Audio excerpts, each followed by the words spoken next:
আমি নগরপালকে জানিয়েছিলাম আমার এখানে গতকাল একটা অনভিপ্রেত আনফরচুনেট ইনসিডেন্ট ঘটেছে। কেউ অ্যাজিটেশন করতে পারেন, তার ডিমান্ড রাখতে পারেন, সেটা লফুল এবং লজিক্যাল হওয়া উচিত। এটা ডেমোক্রেটিক কান্ট্রি। আমরা পুলিশের নিচের তলাতেও বলেছি ভার্চুয়াল করে যে কোনো গ্রুপ, যে কোনো ইন্ডিভিজুয়াল, যে কোনো পলিটিক্যাল রিলিজিয়াস গ্রুপ, তারা তাদের যে কোনো বক্তব্য, দাবি বা অ্যাগ্রিভ পারসন তারা ওসিআইসিদের সঙ্গে মিট করবেন এবং তাদের কাছে রিপ্রেজেন্টেশন দেবেন, জানতে চাইবেন, সেটা তাকে স্যাটিসফাইড করা এবং যথাযথ উত্তর দেওয়ার দায়িত্ব কনসার্নিং পুলিশ স্টেশনের। এটা নিয়ে আপত্তি নেই। তো হঠাৎ করে কিছু লোককে জড়ো করে ধর্মীয় স্লোগান দিয়ে পাথর ছোড়া, এটা শ্রীনগরেও বন্ধ হয়ে গেছে। আমার মনে হয় পশ্চিমবঙ্গে বা কলকাতাতে এটাও বন্ধ হওয়ার খুব দরকার রয়েছে। এখানে গতকাল যে আমার পুলিশ বন্ধুরা এবং সিআরপিএফের বন্ধুরা আহত হয়েছিলেন, তাদের নাম হচ্ছে শ্রী চিত্রদীপ পান্ডে, এসিপি 3 এসিডি,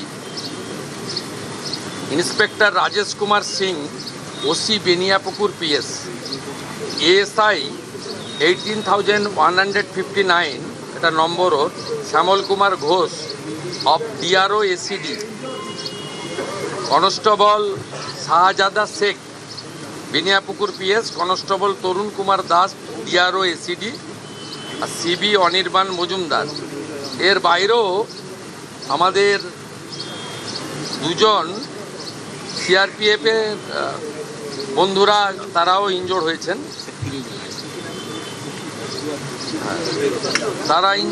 আমি মূলত এদের সঙ্গে দেখা করতে এসেছিলাম। ওদের শরীর স্বাস্থ্য কেমন আছে, ওদের ইনজুরি কেমন হয়েছে, আর আমাদের যে এন্টায়ার ফোর্স কালকে এত ভালো কাজ করেছেন, বড় ল অ্যান্ড অর্ডার ক্যাজুয়ালিটির হাত থেকে মানুষজনকে বাঁচিয়েছেন, তাদেরকেও আমি সাপোর্ট দিতে এসেছিলাম। বলেছিলাম গভর্নমেন্ট আপনাদের সঙ্গে আছে, আপনারা law enforcement authority under BNS এবং জনস্বার্থে আপনারা কাজ করবেন ভয়মুক্ত হয়ে। আপনাদের হোম মিনিস্টার তথা চিফ মিনিস্টার আপনাদের সাথে আছে, নগরপালের নেতৃত্বে এন্টায়ার ডিপার্টমেন্ট আপনাদের পাশে আছে। ওদের প্রাইমারি মেডিকেল ট্রিটমেন্ট হয়েছে, একজন দুজনের ইনজুরি ক্ষতও আছে, আমি দেখেছি নিজের চোখে।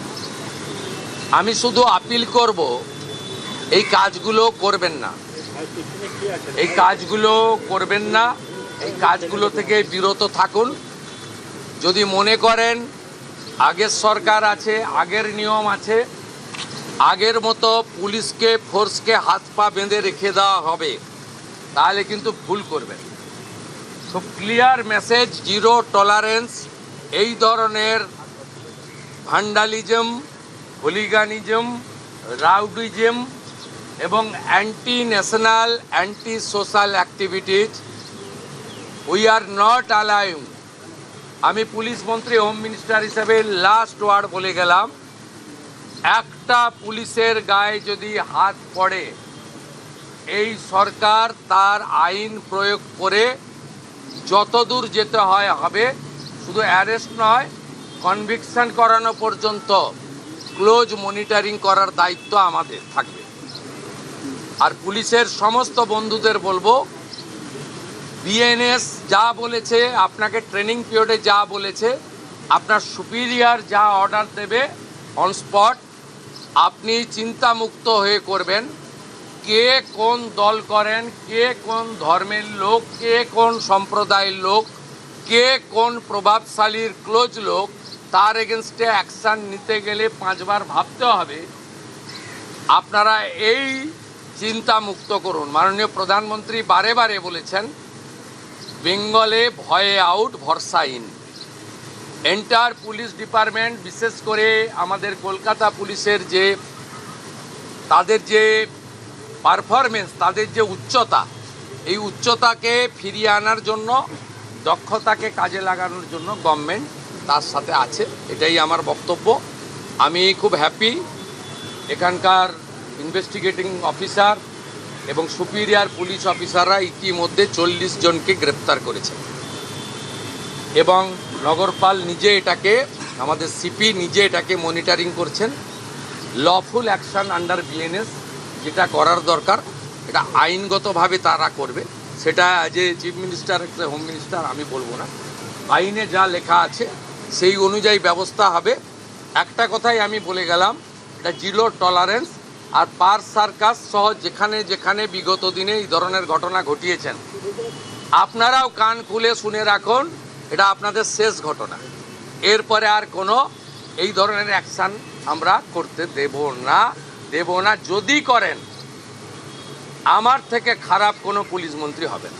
कश्मीर में जो पत्थर चलता हुआ देखा हमने, कश्मीर में जिस तरह से पत्थरबाजी होती थी, कल वही नजारा पार्क सर्कस में भी देखने को मिला है। देखिए, कश्मीर में पहले खत्म हो गया, कश्मीर में बहुत पहले खत्म हो गया। जब धारा 370-35A को एबोलिश किया भारत सरकार, तब से खत्म हो गया। कश्मीर में इस तरीके से इंसिडेंट नहीं होता।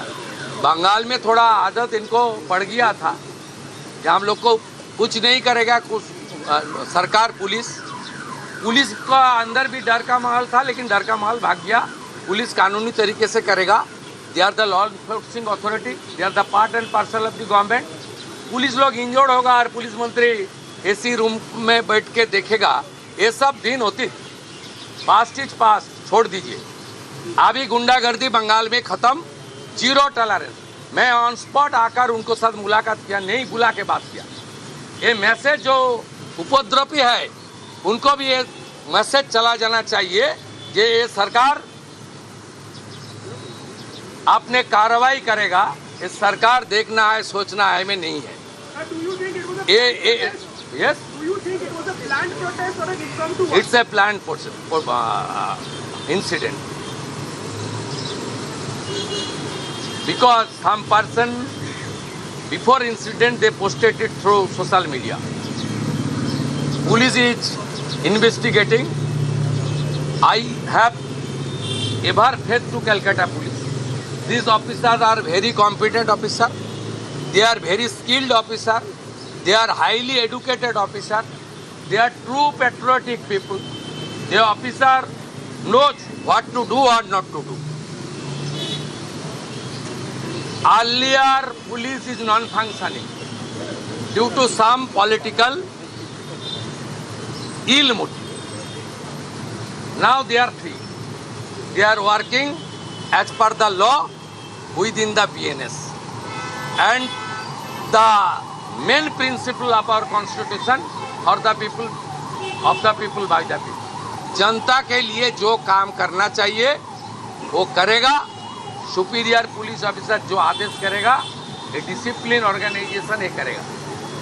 और बाकी कलकत्ता पुलिस का स्ट्रेंथ और मॉडर्नाइजेशन, इंफ्रास्ट्रक्चर, लॉजिस्टिक सपोर्ट, ये सब हम लोग विद इन 6 मंथ, अब देख लेना कलकत्ता पुलिस सबसे अच्छा पुलिस बन जाएगा। उनको सपोर्ट देना चाहिए। अभी हम लोग सेंट्रल होम मिनिस्ट्री से रिक्वेस्ट करूंगा, जो 40 कंपनी पैरामिलिट्री है, ऑल्टरनेट अरेंजमेंट तक उनको यहाँ रखना चाहिए। नहीं तो हमारी मैन पावर इतना शॉर्टेज हो जाएगा, ये उपद्रवी को मौका मिल जाएगा। ठीक है, हम सब लोग डिस्कशन कर लिया क्या करना चाहिए। जनता को आश्वस्त कर रहा हूँ, पूरा पुलिस को सरकार का कोऑपरेशन कीजिए। और कोई एग्रीवनेस है, कोई पुलिस के खिलाफ, कोई किसी का खिलाफ कोई शिकायत है, तुरंत आकर OCIC से मुलाकात कीजिए। OCIC का खिलाफ कुछ है तो DC का साथ मुलाकात कीजिए। DC का खिलाफ कुछ है तो लाल बाजार में जाकर कीजिए, नहीं तो मेल में भेज दीजिए। CP का खिलाफ कुछ है तो नवान्न में CO में भेज दीजिए। सब हम लोग देख लेगा।